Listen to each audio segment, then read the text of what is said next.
Mayong adlaw mga paps. Tungod nga kahapon pala ay sahod namin. Nagkalaman naman yung bag ni Borontoy. At yan na nga, kami ay bibili na naman ang aming ulam na pang isang linggo.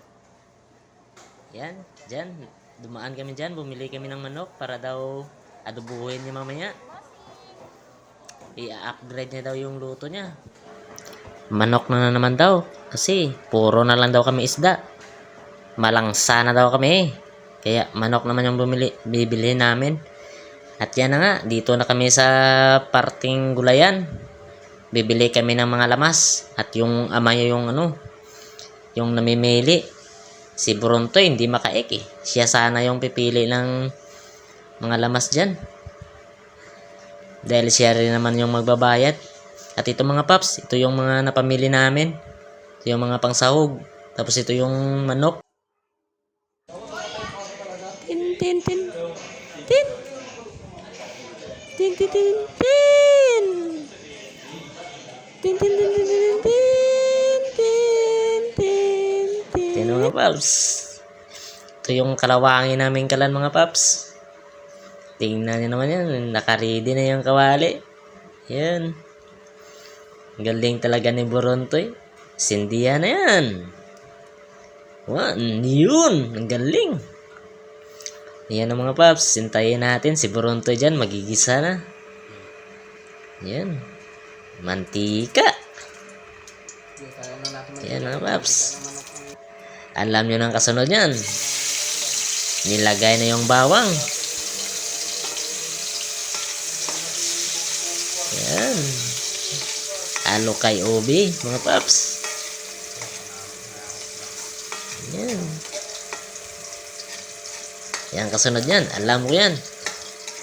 Sibuyas na yan. Lagay mo na Borontoy. Yung sibuyas. Yun.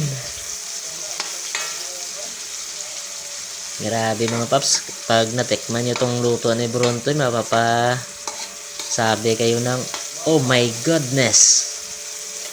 Napakasarap talaga mga paps. Yung kinakain mong rice, mapapadoble talaga. Napakasarap magluto si Borontoy. Yan, habang kinigisa niya yung bawang at saka sibuyas, yan. Sinunod niya na yung kamatis mga paps. Gisa lang yan ang gisa si Borontoy. Haluin mo pa Borontoy. Yan. Haluin mo pa Borontoy. Yan mga paps, parang satisfied na sa pag niya. Sinunod niya namang manok. Yan. Borontoy, gisahin mo yan ng gusto. At bilisan na, at kami gutom-gutom na ng ama mo. Hindi pa tayo nakaalmusal. Yan mga paps. Ginigisa lang ni Borontoy ng gusto yung manok. Katla ba yun? Hinaharap niya ng mabuti. Isa yan sa mga teknik. Tignan nyo naman ang paps. Yung ngiti ni Borontoy habang nagluluto. Isa yan sa mga teknik mga paps. Dapat pag nagluto ka, happy. Ganun talagang mga diskarte mga paps. Yan naman, tinimplahan na ni Borontoy. Una yung asin. Sinunod naman niya yung yung pamintang buo dyan mga paps. Sinunod niya. Tapos yung dahon ng laurel. Yan po yung nagpapabango ng ng adobo mga paps. Yan, tapos tinimplahan niya ng yan, powder na paminta. Tapos yung patis mga paps. Patis yan sa Ilonggo mga paps. Pero dito sa Maynila, tuyo daw yan.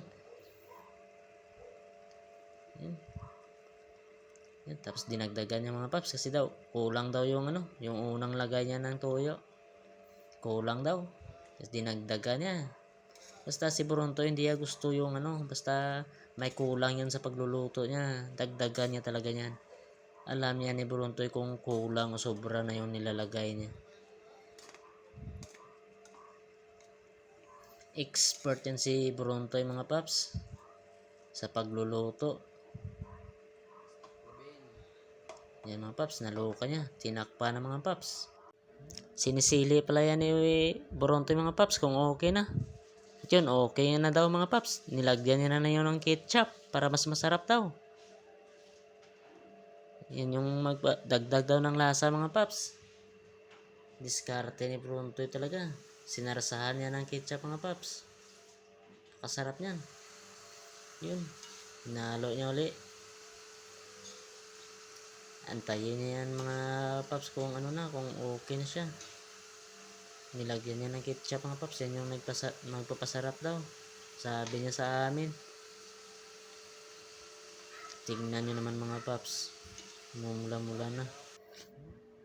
Diyan na nga, sinilip ulit ni Buruntoy kung okay na. Yun, okay na mga paps. Tignan nyo naman.